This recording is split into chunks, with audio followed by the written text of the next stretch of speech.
The history of wheelchair tennis. The history of wheelchair tennis.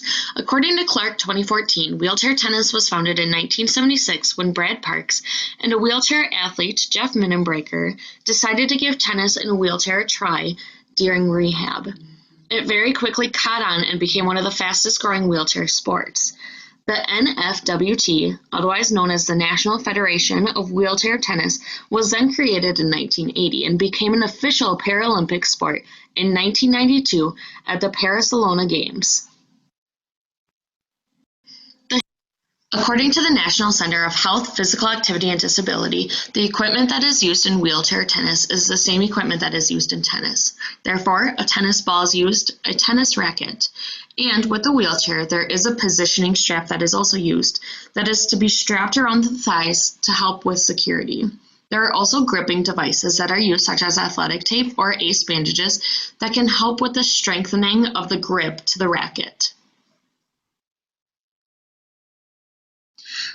When searching the playing field and surfaces needs for wheelchair tennis, according to NCHPAD 2020 website, wheelchair tennis is played on the same court and surfaces as able-bodied tennis. Therefore, the regulation sizes for courts are the same. When looking at the number of players for wheelchair tennis, it is the same as tennis as well. So you have singles, which is 1v1, and then there's doubles, which is 2v2. I'll be clicking on the singles one first, and you will see a singles match. Next, I'll click on the doubles one so that you can see a doubles match being played.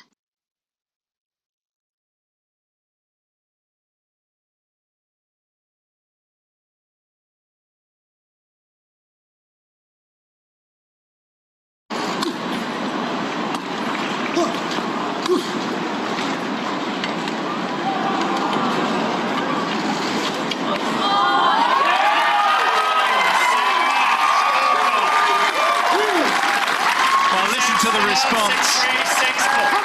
Dylan Alcott, the Australian standalone in quad singles, is still on course for a calendar year Grand Slam after an hour and 11 minutes. He comes through 6-3, 6-4 with a fine showing, an impressive showing. What a character.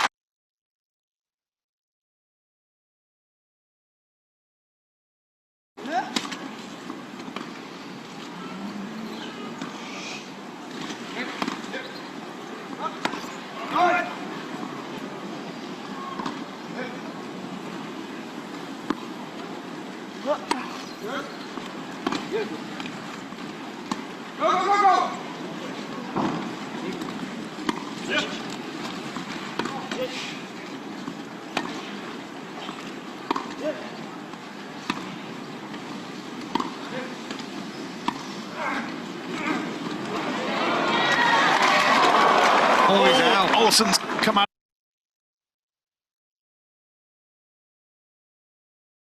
I thought that it was important to note that since wheelchair tennis is played in the Paralympics, that their discussion on classifications is that it's used to determine the degree of limitations placed on the athlete due to their disability. So they want to put people in classes so that they are evenly matched between their opponents and that nobody has the upper hand. Some of the impairment types that the Paralympics discusses are impaired muscle power, impaired passive range of movement, limb deficiency, which is in the category of wheelchair tennis, leg length difference, and short stature. And that information was found from the book Principles and Methods of Adapted Physical Education and Recreation, like I cited above. So like I said, discussing limb deficiency, for wheelchair tennis, for a player to be eligible, they must have a loss in motor function in one or both of their legs. So some people that might qualify for wheelchair tennis are people with quadriplegia, somebody who is an amputee, someone who has a spinal cord injury and is not able to use the lower half of their body, or possibly somebody with spina bifida.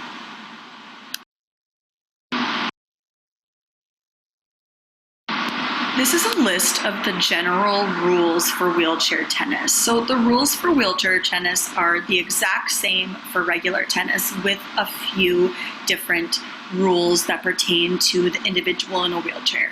So one of the rules is that the ball can bounce twice in the player's court before he or she strikes it. So they have a little bit more time to move their wheelchair and get to the ball so that they can strike it over the net. Another one is that the wheelchair is considered a part of the tennis player's body. So just like if the ball hits the person's arm or leg, then that person does not get the point. It's the same thing with the wheelchair. Another one is that the server is allowed one push after he or she has served. So the server must be stationary when they serve, but then they're allowed to have somebody push them forward so that they get that momentum after they serve. Another rule is that they can propel themselves with 1 foot if they don't propel themselves with the wheel. So it can only be 1 foot, it can't be 2. Usually people in wheelchairs will use their arms and move the wheel so that they can move around, but they are allowed to use 1 foot if they choose. And then another rule is that they must keep one butt cheek in contact with the wheelchair. So when people try and move from side to side, sometimes you can be lifted a little bit out of the wheelchair, but one butt cheek must be in contact with the wheelchair. I did this slide after the general rules slide because there are some adaptations in the rules themselves. One of the adaptations is the 2 bounce rule. This allows the player to be able to move their wheelchair so that they can get in front of the ball and strike it. Another adaptation is the push after they serve. This allows the player to have momentum to go and get ready for the return after their player hits the ball to them. Some adaptations in the equipment is that they use a sports wheelchair or a tennis wheelchair. It's more lightweight and it makes it easier for the athlete to move around quickly.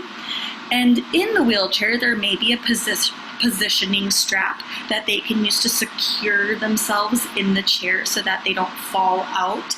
Like I said in the general rules, one butt cheek does need to stay on the chair, and this strap might help the athlete from falling out of the chair if they are trying to reach for the ball.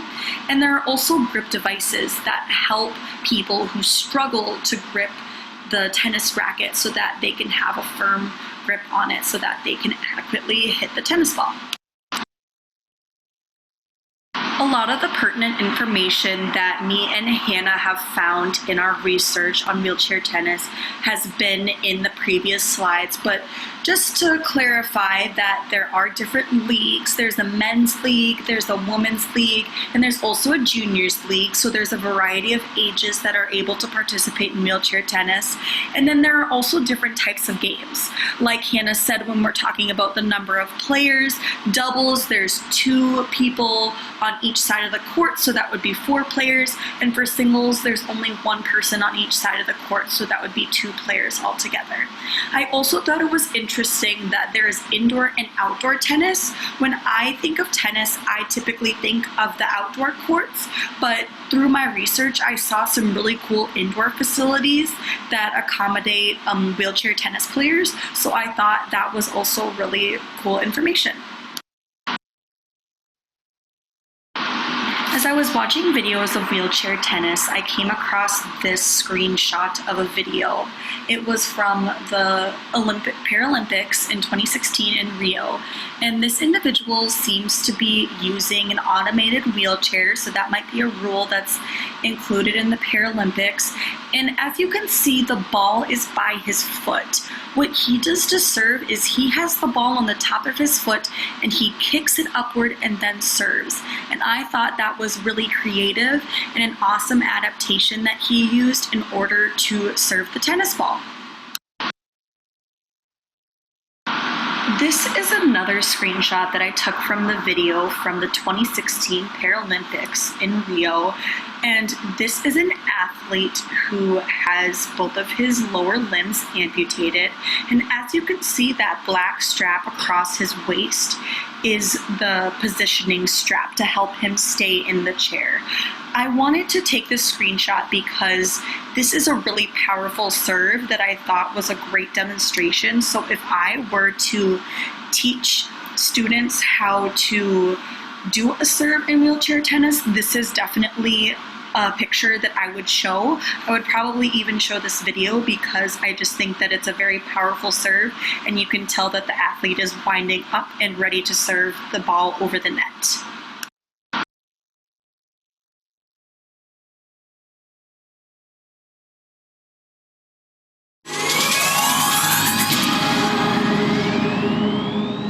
Wheelchair tennis is a technical and tactical sport, very similar to its Olympic counterpart, and is played by athletes in more than 100 countries. The most significant difference to Olympic tennis is the two-bounce rule, whereby a player can allow the ball to bounce twice and must return it before a third bounce.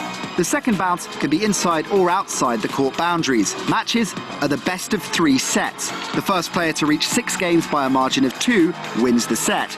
As with the able-bodied version, if the set is tied at 5-5, one of the players must win 7-5. If the score is 6-all, a tiebreak is used to decide the set. The wheelchair tennis competition consists of 6 medal events: men's singles, women's singles, men's doubles, women's doubles, quad singles and quad doubles. Players use sports wheelchairs with wheels adapted to allow better balance and mobility. As with all Paralympic sports, classification in wheelchair tennis is based on the principle that an athlete has a medically diagnosed permanent impairment. For wheelchair tennis, this impairment must be physical. Athletes whose impairment affects up to 2 limbs compete in the men's and women's open competitions, and athletes whose impairment affects 3 or more limbs compete in the quad division, which is a mixed gender division.